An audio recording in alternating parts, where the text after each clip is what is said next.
여러분, 2023년 9월 첫 주일입니다. 오늘 첫 주일이고 첫날인데 실질적으로는 하반기는 7월의 시작이지만 교회적으로 보면 여름방학이 있기 때문에 9월이 이제 시작되죠.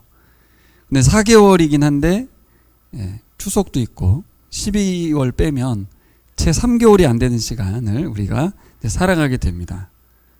어떻게 보면 그냥 막 날아가는 시간이 될 수 있어요. 어떻게 하다 보면 추석이고 어떻게 하다 보면 추수감사주일, 그럼 이제 성탄절 되는 거죠.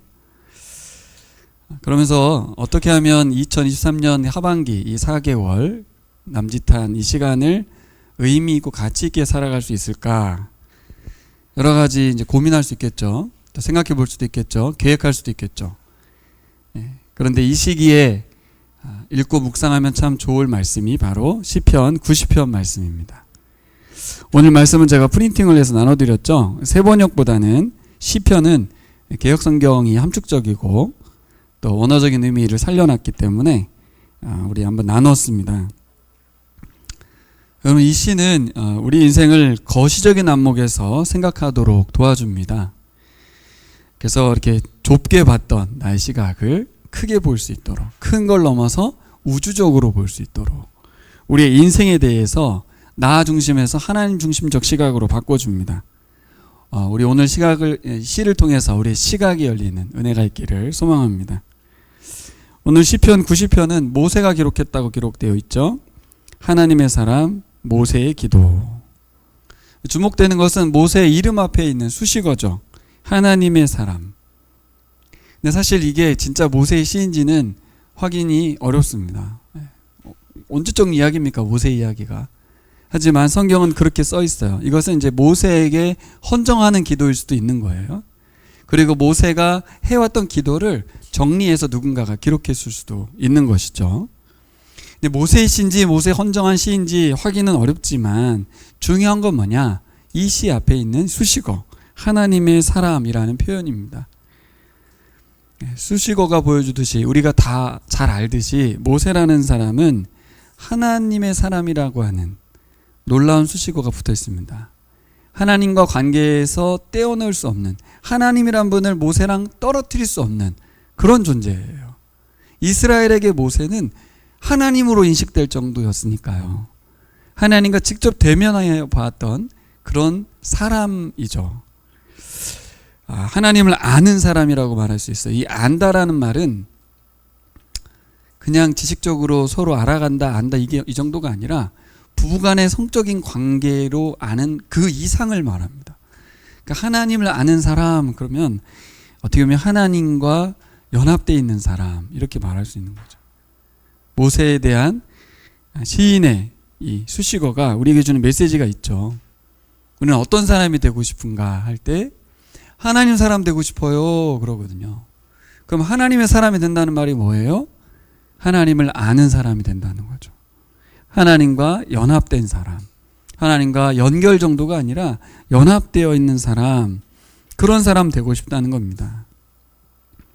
그래서 우리가 어떻게 기도해야 되는지 보다도 우리가 어떤 사람이 되느냐에 따라 기도가 달라질 것 같습니다.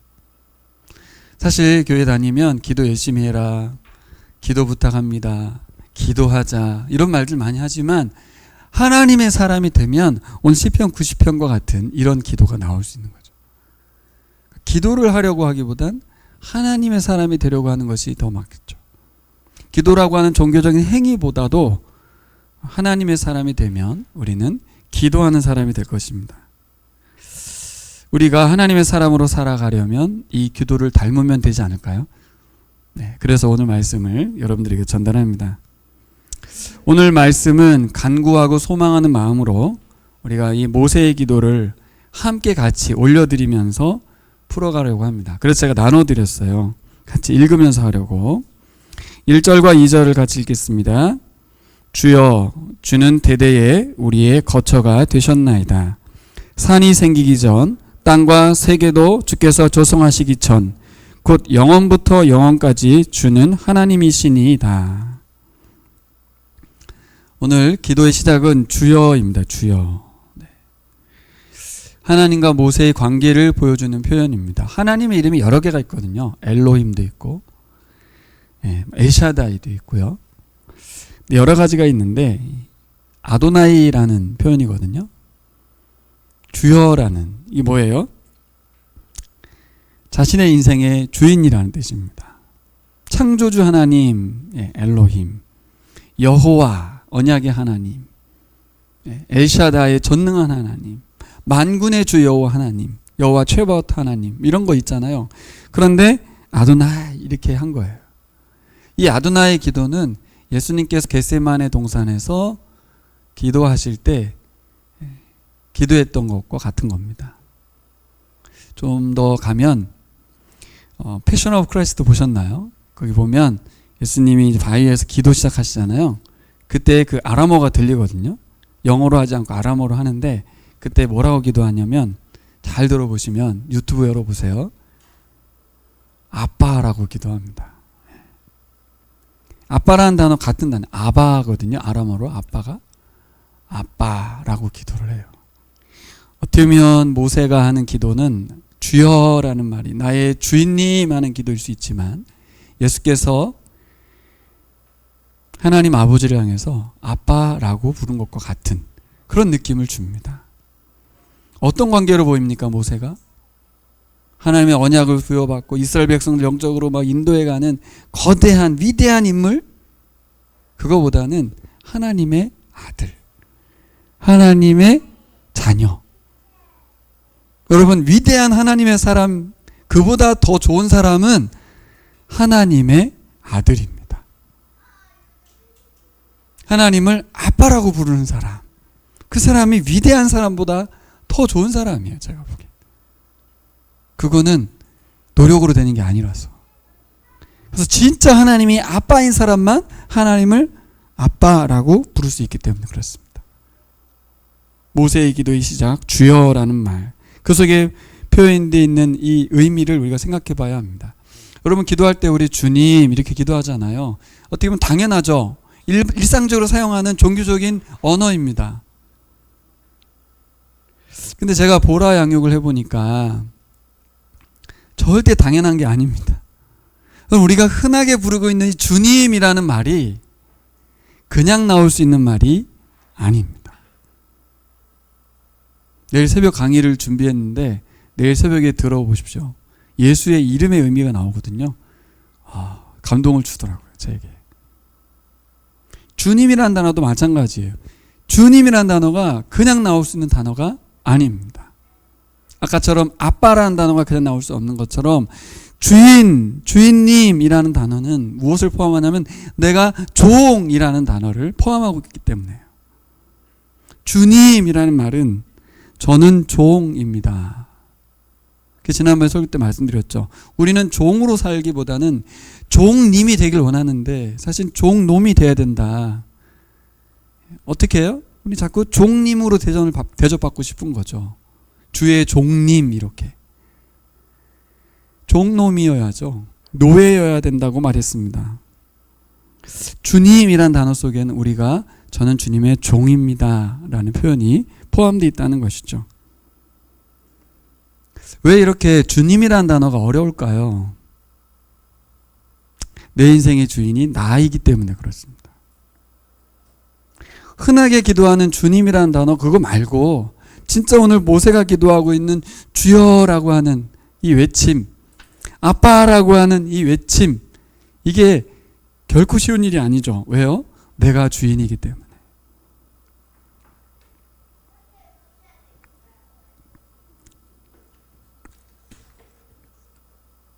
여러분, 인생의 주인을 나가 아닌 주님으로 바꾸는 것은 사람에게 있어서 죽을 때까지 불가능합니다. 이건 일어날 수 없는 일입니다. 내 인생의 주어는 나지 어떻게 다른 존재가 될 수 있겠습니까? 그래서 예수 그리스도를 영접하는 거예요. 주인을 모시는 거죠. 주인으로 내 이성으로 인정하고 감정으로 받아들이고 의지적으로 그를 주인님으로 대하는 것입니다. 그렇게 하나님을 알아가면 이분이 종교적인 어떤 신적 존재고 나는 그를 경배해야 될 어떤 죄인으로서 그렇게 만난 게 아니라 나중에 알고 봤더니 이분이 나의 아빠라는 걸 알게 되는 겁니다.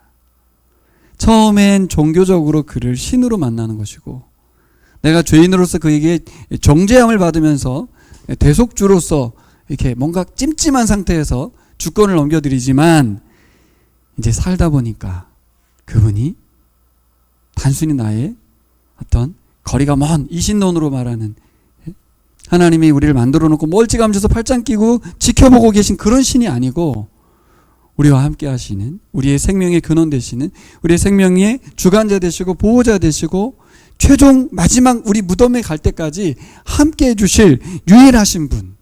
우리 아버지는 일찍 돌아가시겠지만 아버지 어머니 일찍 돌아가시고 난 뒤에 내가 죽을 때까지 나의 아버지가 되실 분, 그분이 하나님이신 것을 알아가는 것입니다. 그것이 신앙생활입니다. 여러분, 우리는 예수 그리스도의 십자가의 은혜로 주인님을 바꿨습니다. 다시요. 우리의 결단과 의지가 아닌 하나님의 은혜로 우리의 주인이 바뀌었습니다. 은혜로 바뀌신 그 주님을 늘 부르시고 기도하시기를 축복합니다. 내 인생의 주인이 바뀌어진 게 얼마나 감사한 일인지요. 내가 내 인생을 책임지지 않아도 되는 게 얼마나 좋은 것인지 우리가 알아야 됩니다. 내 인생의 진정한 참된 주인을 만나게 해주신 은혜를 기억하면서 주여라고 기도하시기를 바랍니다. 기도할 때마다 그냥 일상적으로 주님 하고 할 때마다 번뜩이면서 아차, 내 인생에 은혜 베푸신 하나님 은혜 때문에 내가 주인이 바뀐 것을 기억하면서 불러야지 주님, 그렇게 하셨으면 좋겠습니다. 13절에 보시면 이 의미가 또 다르게 나타나는데, 주의 종들을 불쌍히 여기소서.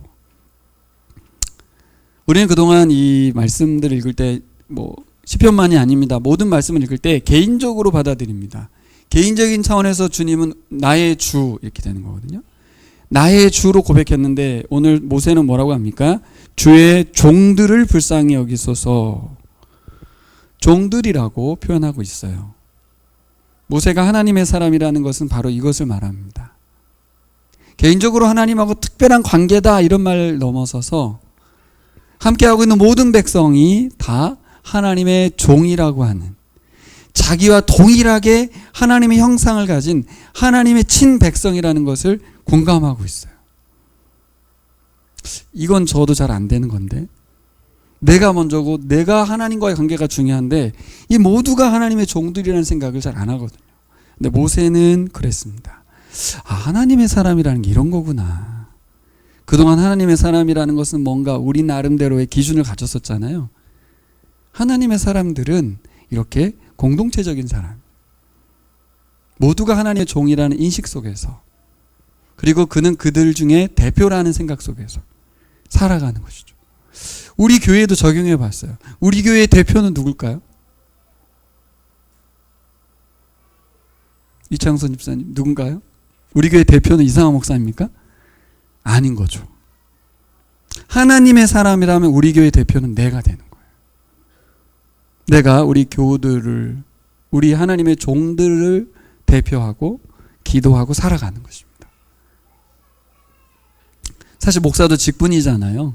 집사도 직분인 것처럼 역할을 맡는 거죠. 이렇게 설교의 역할, 그죠? 교회 리더십의 역할을 맡는 것이지, 대표라기보다는 이거는 이제 사회적으로는 대표는 제가 되지만 하나님과의 관계 속에서 모두가 이 공동체의 대표가 됩니다. 그러면 어떻게 기도할 수 있어요? 나 기도, 내 기도, 우리 가족 기도가 아니라 우리 공동체, 우리 관계에 대한 기도가 아주 자연스럽다는 것이죠. 주님, 우리 종들을 돌아보아 주십시오 라고 고백하는 것입니다. 여러분 7절, 8절, 9절, 10절, 12절 계속해서 보시면 주어가 뭐로 되어 있습니까? 우리는, 우리가 이렇게 사용하고 있죠. 물론 간증문서라고 하면 자신의 개인적인 주어를 써야 되는데 우리가로 쓰는 분도 계십니다. 그거는 반대로 거꾸로 해야 되죠.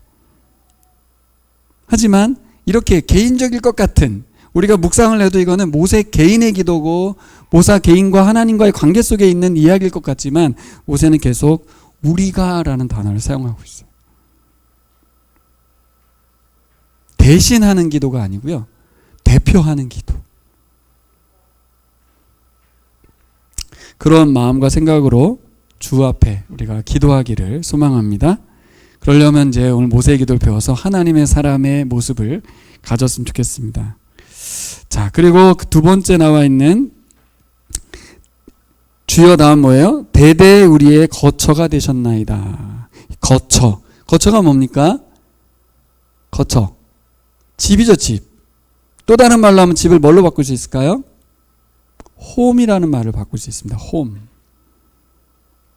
여러분 야구에서 이렇게 돌아오는 걸 뭐라고 하는지 아시죠?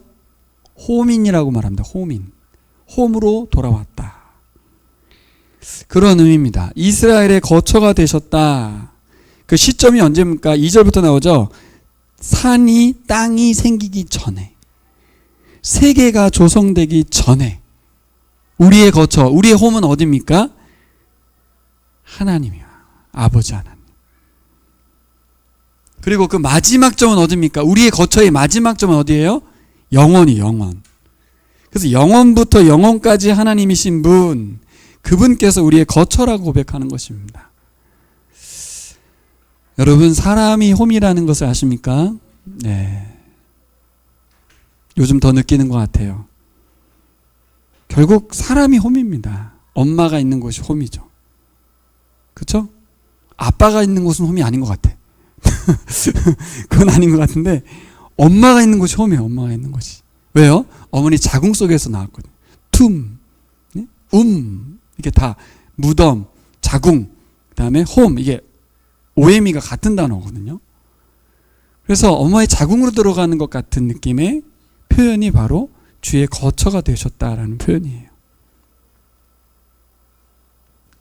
잘 보시면 주는 대대에 우리의 거처가 되셨다.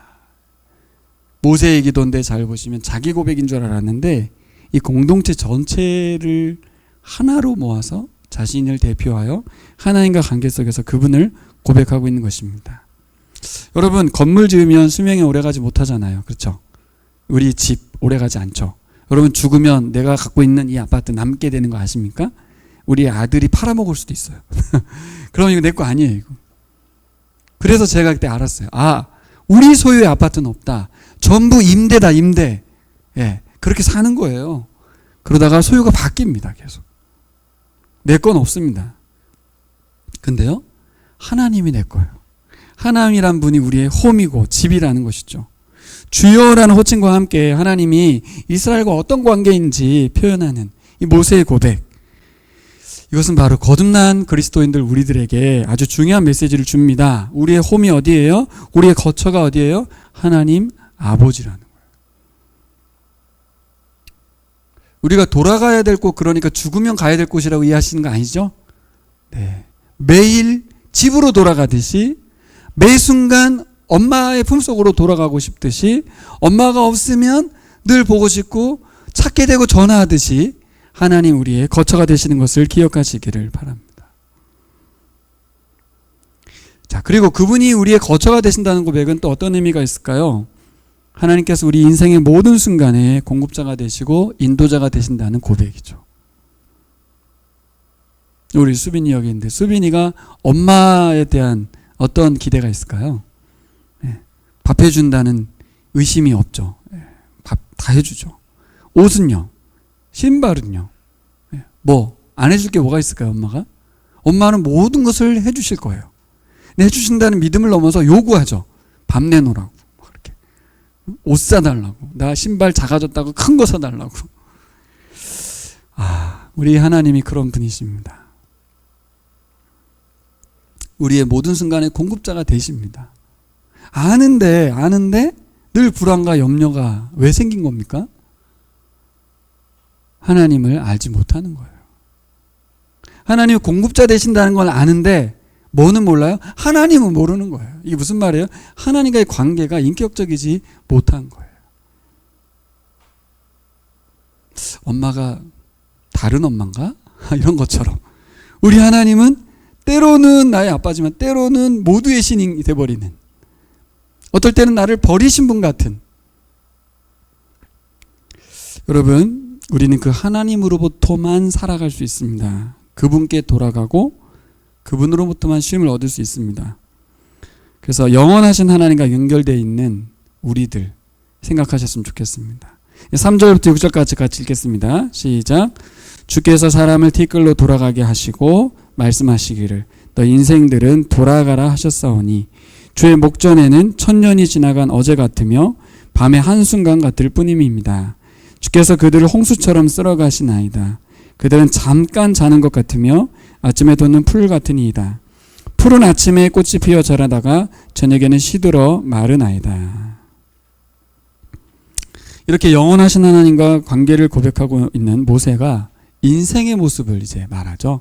하나님 말씀을 하나님에 대해서 말하다가 3절부터 6절까지 인생이 뭔가, 주께서 사람을 티끌로 돌아가게 하시고, 이 티끌에 불과한 현실을 고백하고 있습니다. 이 티끌이라는 건 뭐냐면 부스러진다라는 뜻이에요. 먼지라고만 생각하지 마시고 부스러진다 죠.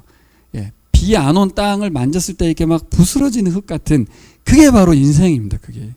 그것을 지금 오늘 이 단어로 고백한 겁니다. 요즘 많이 느끼는 건데요, 사람이 엄청 대단하지 않습니까? 대견하고요, 위대합니다. 사람이 인류 역사가 문명이 엄청나죠. 근데 또 요즘 느끼는 건 뭐냐면 정말 흙가루가 부스러지는 것 같은,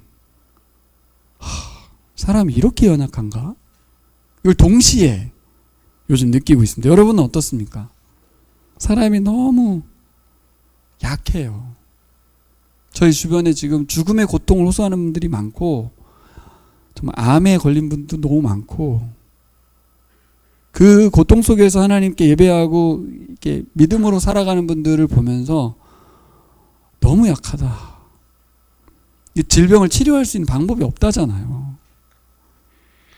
그리고 관계적으로도 또 심적으로도 마음이 힘든 분들이 많아요. 사람이 참 그래요.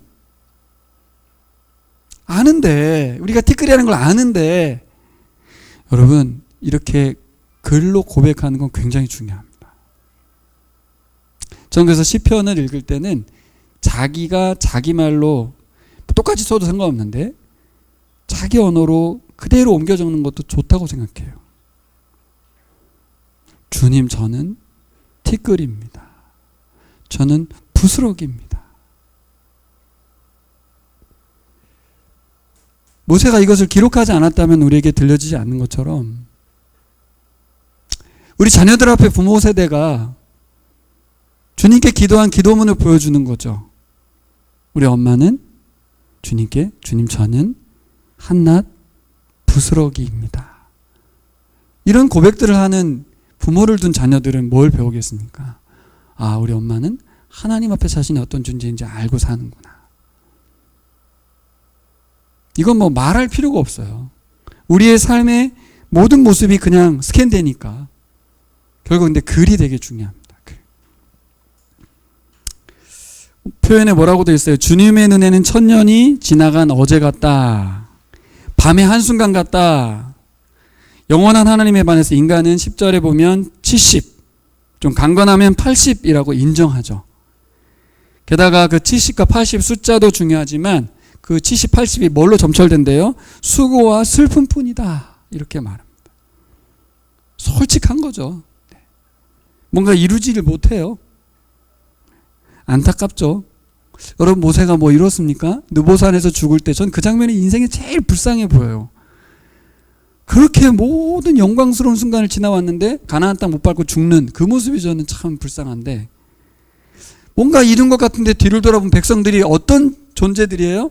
목이 곧고 하나님께 불순종해서 다 쓸어버리고 싶은 그 존재들을 여기까지 데려온 거예요. 모세는 실패한 것 같지 않습니까? 근데 아니에요. 오늘 고백을 보면 모세는 실패하지 않았어요. 뭘 볼 수 있어요? 거기까지 왔으니까 성공한 겁니까? 이 고백 속에 담겨 있습니다. 뭘 깨달아야 돼요? 사람이 티끌이라는 걸 깨닫는 거죠. 70, 80인데 그 내용은 슬픔뿐이라는 것을 아는 거죠. 성공한 겁니다, 여러분. 우리 김신혜 집사님이 젊은데 아직은 20대인가요? 이걸 알면 성공한 거예요.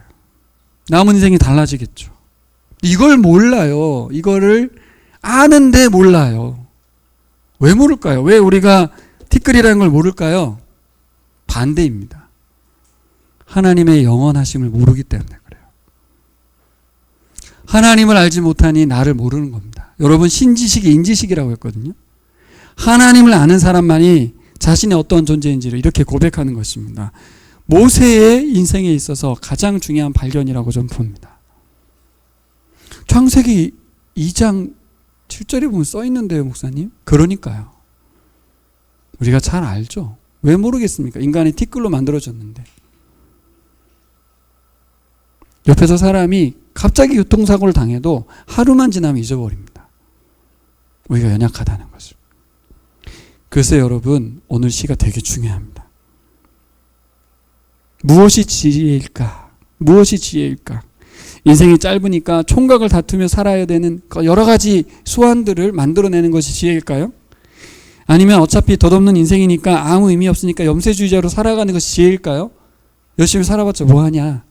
즐기자. 아니 뭐 즐기면 뭐하냐? 그것도 의미 없다. 그냥 자연에 들어가서 그냥 무의자연하면서 살자. 뭘까요? 뭘까요? 우리가 기억해야 될 분은 내가 아니라 하나님입니다. 여러분, 먼지 같은 존재인 나에 집중하지 마시고 우리의 호흡 대신 영원하신 하나님께 집중을 해야 돼요. 모세 당시에는 그냥 하나님과의 관계지만 우리는 예수 그리스도를 통해서 우리 안에 영원하신 하나님이 우리 안에 들어와 계신 줄 믿습니다. 우리 안에 들어와 계신 예수 그리스도, 영원하신 하나님께 집중하셔야 돼요. 우리 영생을 얻은 사람들이라는 것을 기억하셔야 돼요. 무엇이 지혜인가? 나를 묵상하지 않는 것이 지혜입니다. 나의 한계를 보기 전에 뭘부터 보는 거예요? 하나님, 영원하신 하나님, 그분의 존재를 인식하는 것이 지혜입니다. 그때야 진정한 나를 볼 수 있기 때문에 그렇습니다. 여러분, 우리의 기도를 바꾸는 것, 우리가 기도가 바뀌는 건 이 순서를 바꾸는 데서 시작돼요. 내 기도를 막 하다가 하나님에 대한 찬양과 감사로 바꾸는 거죠. 기도를 먼저 하지 않고 말씀을 먼저 보는 거예요. 그래서 그걸 묵상이라고 하잖아요. 묵상은 말씀을 먼저 보고 기도하는 걸 묵상이라고 말합니다. 우리 교회가 묵상에 대한 부분을 강조하고 묵상하는 그리스도인들을 이야기하는 것이 바로 바른 그리스도인이기 때문에 먼저 하나님의 말씀을 듣고 그에 대한 반응으로서 감사하고 찬양하고 간구하고 도우심을 요청하는 거예요. 그 말씀에 또 반응해서 순종하고 실천해가면서 하는 것이죠. 이 순서만 바꾸면 모세처럼 사는 겁니다. 위대한 모세처럼 사는 거예요. 모세도 항상 하나님이 말씀해 주시고 모세는 그 말씀에 반응해 살았습니다. 자, 7절로 11절로 가겠습니다. 읽겠습니다. 우리는 주의 노예에 소멸되며 주의 분내심에 놀라나이다. 주께서 우리의 죄악을 주의 앞에 놓으시며 우리의 은밀한 죄를 주의 얼굴빛 가운데 두셨사오니 우리의 모든 날이 주의 분노 중에 지나가며 우리의 평생이 순식간에 다하였나이다. 우리의 연수가 70이요 강건하면 80이라도 그 연수의 자랑은 수고와 슬픔뿐이요 신속히 가니 우리가 날아가나이다. 누가 주의 노여움의 능력을 알며 누가 주의 진노의 두려움을 알리이까. 갑자기 모세는 하나님 분노에 대해서 노래하기 시작합니다. 인생이 원래 그래. 그러니까 그냥 내 마음대로 살자. 어차피 죽는 거잖아. 모세는 아니라고 단연코 말합니다. 그러면 어떻게 하라는 거예요? 하나님 앞에 엎드려야 된다는 거예요. 하나님은 이 시스템 있잖아. 이 시스템. 인간이 생각하는 시스템이 뭐예요? 내 마음대로 살면 돼. 살다 죽는 거야. 다 죽어. 그냥 살아야지 하는 이 시스템 가만두지 않겠다는 겁니다. 분노하시는 거예요. 아담 이후로 사람은 하나님의 영원하신 성품과 사랑에 반해서 우리의 은밀한 죄로 인해서 영원에 반한 유한한 존재의 길을 선택했습니다.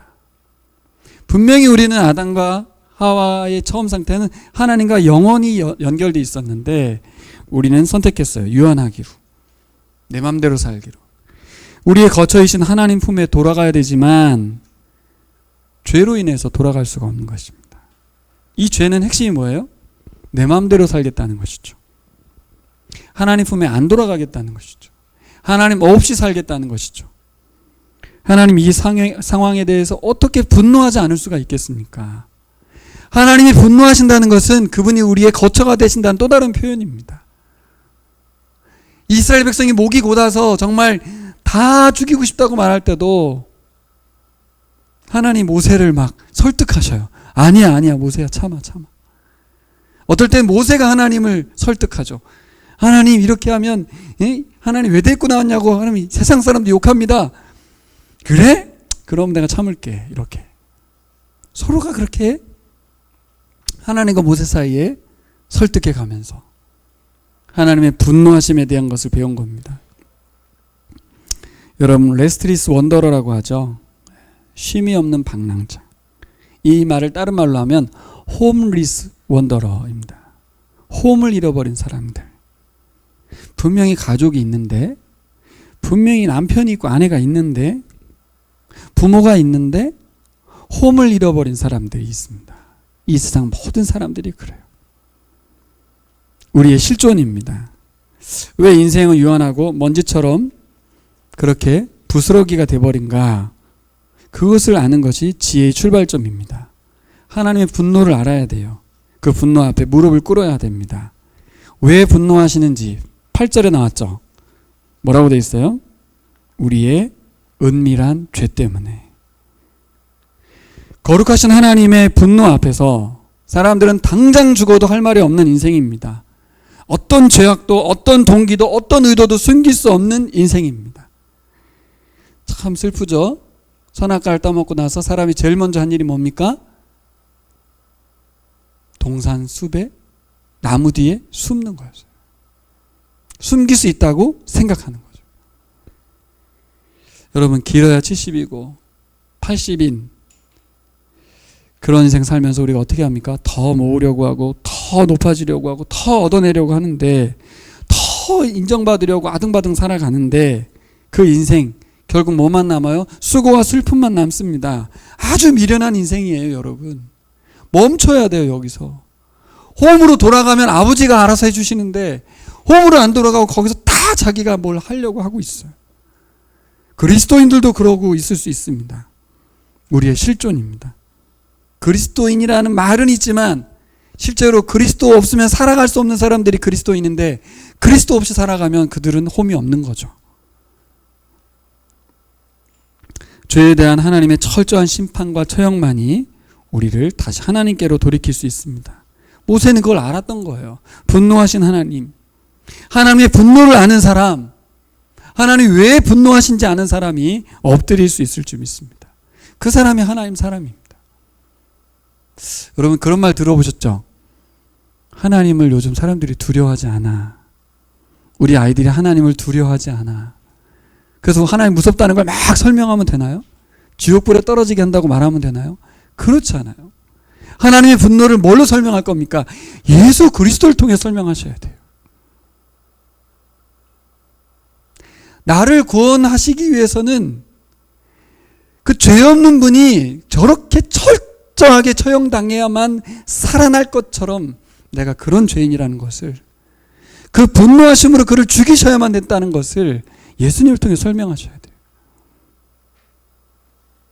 하나님이 무서운 분입니다. 자기 아들을 가차없이 죽음에 내어준, 처형하시고 십자가에 죽이신 분이 하나님이십니다. 그만큼 분노하신 하나님입니다. 왜요? 그 죄가 아버지와 아들 사이를 갈랐기 때문에, 우리와 하나님 사이를, 우리를 홈리스 상태로 만들었기 때문에 그 죄에 대한 분노가 크십니다. 모세가 언제 기도한 내용인지는 모르겠지만, 모세의 일상의 기도를 모은 모음집인지는 모르겠지만, 모세는 하나님을 아는 거죠. 하나님 어떤 분이세요? 분노하신 하나님이십니다.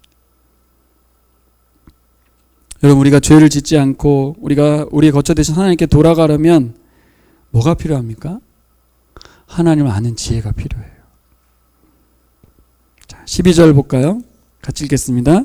우리에게 우리 날 계수함을 가르치사 지혜로운 마음을 얻게 하소서. 이게 어떤 힘일까요? 내가 얼마 안 남았어. 이거 계산하라는 얘기일까요? 뭐가 지혜일까요? 누가복음에도 나오지만 하나님께서는 우리의 생명을 오늘 가져가실 수 있습니다. 오늘이 우리 마지막 날일 수 있어요. 뭐가 지혜로울까요? 뭐가 지혜일까요? 하나님이 그 생명의 주권자임을 믿고 오늘 우리에게 주신 오늘을 감사함으로 샬롬을 누리며 살아가는 것이 지혜입니다. 얼마 안 남은 나의 인생, 죽을지도 모르는 나의 인생을 어떻게 보낼까가 아니라 오늘을 하나님과 교제하고 살아가는 것이 지혜입니다. 그러라고 오늘을 주셨어요. 근데 우리는 오늘을 어떻게 보내는지 아세요? 내일을 위해서 삽니다. 미래를 위해서 살고요. 오늘은 내일을 위해서 뭔가 준비하는 날로만 살아갑니다. 오늘을 마지막 날로 살아가지 못하는 우리의 인생이 가장 불쌍한 것입니다. 내일은 없어라는 그 각오가 아니라 오늘 주어진 그 상황들에 대해서 감사하고 즐거워하고 기뻐하고 하나님께 영광을 돌려야 되는데 다음 주에 있을 행사를 위해서 오늘을 다 허비하는 그런 삶을 살아가는 것입니다. 예전에 제가 존경하는 목사님한테 그런 얘기를 들었죠. 제가 설교 때 종종 이야기했죠. 사람은 성령에 이끌려 살아야 하는데 항상 뭔가에 다른 것에 이끌려 산다고. 네. 학생들은 대입시에 이끌려 살고 대학 입학을 한 사람들은 뭐에 이끌려 살아요? 네? 취직에 이끌려 살고 취직을 한 사람은 결혼에 이끌려 살고 결혼한 사람은 자녀 출산에 이끌려 살고 자녀를 출산하면 양육에 이끌려 살고 그러고 나면 그 사람 또 결혼시키는데 대학 보내는데 계속해서 우리가 이끌어가는 것은 하나님 그의 사랑 그분의 은혜가 아니고 뭐예요? 전 이 세상에서 근심 걱정 염려가 풀어야 될 숙제가 우리를 이끌어가는 거죠. 성령에 이끌려 산다는 것은 다른 게 아닙니다. 오늘 본문에 나와 있는 것처럼 하나님을 알고 그분과 교제하며 살아가는 거죠. 여러분 우리에게 필요한 건 돈도 아니고 건강도 아니고 성공도 아니고 뭐예요? 지혜입니다. 지혜. 쓰십시오. 나한테 필요한 건 지혜야. 오늘을 사는 지혜. 하나님의 능력과 분노를 아는 지혜. 나의 남은 연수를 계산할 줄 아는 지혜. 인생의 유한함을 다 알죠. 누가 모르겠습니까? 연수를 센다는 것은 지혜롭게 해석하고 의미 있게 사용된다는 뜻입니다. 우리의 날들이 의미 있게 가치 있게 드려져야 된다는 얘기죠. 모세는 지혜를 달라고 기도합니다. 이제 아시겠죠?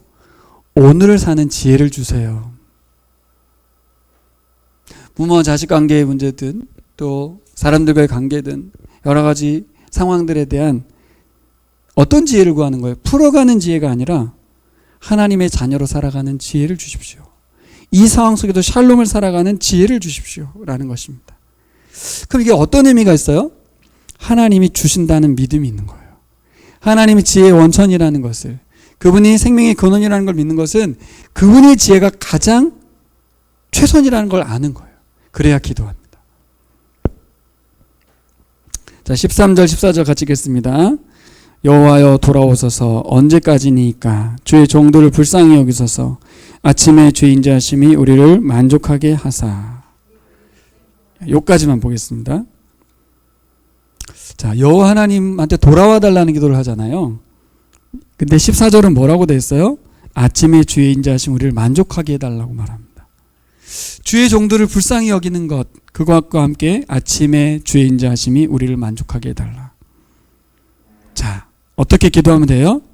하루의 시작에, 이 시작이라는 게 꼭 새벽에 일어나서 막 새벽 기도를 드린다 이렇게 이해하지 마시고 내가 눈을 뜨는 순간이 시작이거든요. 그 시작에 우린 뭘 기도해야 돼요?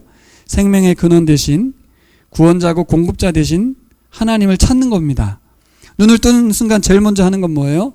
아빠, 엄마를 찾는 거예요. 아이처럼. 아버지, 주님을 찾는 겁니다. 그렇게 하루를 시작하는 것입니다. 하루의 마지막을 어떻게? 그분께 감사와 찬양하면서 영광 돌리면서 마치는 겁니다. 주님 감사합니다. 아버지 감사합니다. 주말에 시간을 내서 하나님을 찾고 감사하고 영광 돌리는 것이죠. 자, 그래서 제가 주말에 여러분들에게 감사의 글을 써보라고 권하고 있죠. 주초, 주일날 이 시간엔 뭐예요? 한 주간을 주님께 맡기고 하나님 인정하고 하나님께 영광 돌리는 시간입니다. 이렇게 하루의 시작과 끝을, 주간의 시작과 끝을 이렇게 살아가면 여러분 그게 나를 잘 계산하는 사람이에요. 이해되시죠? 계산을 잘 하셔야 됩니다. 우리 남은 생에 어떻게 살아갈까? 이것저것 많은 궁리가 필요 없고 하루의 시작과 끝을 어떻게 살아가야 할지, 한 주의 시작과 끝을 어떻게 살아가야 할지. 마지막으로 17절 보겠습니다. 시작. 주 우리 하나님의 은총을 우리에게 내리게 하사 우리의 손이 행한 일을 우리에게 견고하게 하소서. 우리 손이 행한 일을 견고하게 하소서. 두 번의 반복되는 말 앞에 하나님의 은총을 내려달라 이렇게 기도하죠. 하나님의 은총, 은혜가 임해야만, 은혜가 하늘로부터 내려서야만 우리가 살아간 행적들이 허무하게 날아가지 않는다 그 말입니다. 견고해진다 그렇게 말하죠. 이것을 알기 때문에 모세가 그렇게 기도한 것입니다. 여러분, 우리가 문제가 있을 때, 힘들 때, 곤란할 때 주님을 찾죠. 도움을 요청합니다. 그렇게 문제가 해결되고 나면 우리는 그 다음 어떻게 하죠? 하나님께 구하지 않죠. 하지만 모세는 그 다음 뭘 구했냐면 하나님의 은총을 구했습니다. 잘 보세요. 저를 보세요. 우리가 기도할 때 어떻게 합니까? 하나님 은총 먼저 구하는 줄 알잖아요. 근데 오늘 뭐라고 돼 있어요? 자신들이 행한 일을, 우리 손이 행한 일을 견고하게 해달라는 은총을 구하고 있거든요. 먼저 은총을 구한 게 아니고 마지막에 은총을 구했어요. 이게 어떤 의미입니까? 우리가 행한 모든 삶이 허무하게 날아가지 않게 해달라. 견고하게 해달라는 기도예요. 우리가 살다 보면 신앙인이라 할지라도 우리가 행한 일을 자랑하게 되고 뽐내게 되고 결과는 교만이에요. 하지만 이 모든 일이 하나님의 은혜라는 걸 고백하는 순간이죠. 은총을 더해 주십시오. 이게 하나님의 영광이 되게 해주시고 처음부터까지 하나님이 함께 하셨음을 감사하는 순간이 이 우리 행한 일을 허무하게 날아가지 않게 해주십시오 라고 기도하는 것입니다. 두 번이나 기도하죠. 우리가 배워야 될 기도인 것 같아요. 저는 우리 이번 여름 성경학교 때 우리 교우들이 함께 말씀 묵상하고 섬긴 이 일에 하나님 은총을 구합니다 이렇게 기도하는 거예요. 말씀을 정리해 보겠습니다. 여러분, 살다 보면 충만한 은혜가 임할 때가 있습니다. 그럴 땐 우리가 어떤 마음이 드냐면 이 은혜가 막 빨리 지나갈까 봐 조바심이 나죠.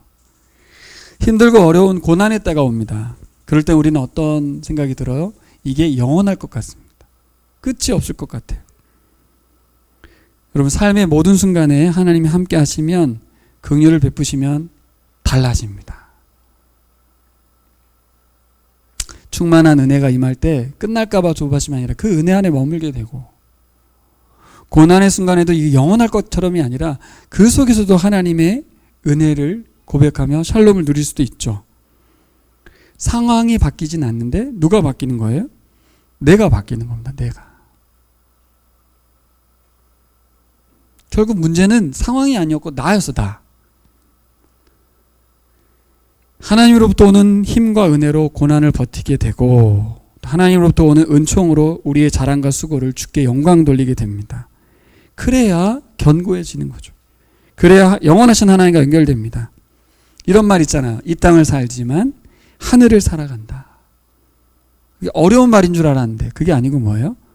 오늘 아침에 어떻게 시작했는지, 오늘 마무리를 어떻게, 집에서 살고 계신지 아니면 다른 곳에서 사는 것처럼 사는지, 아버지 하나님이 거처가 되신 여러분 되시기를 소망합니다.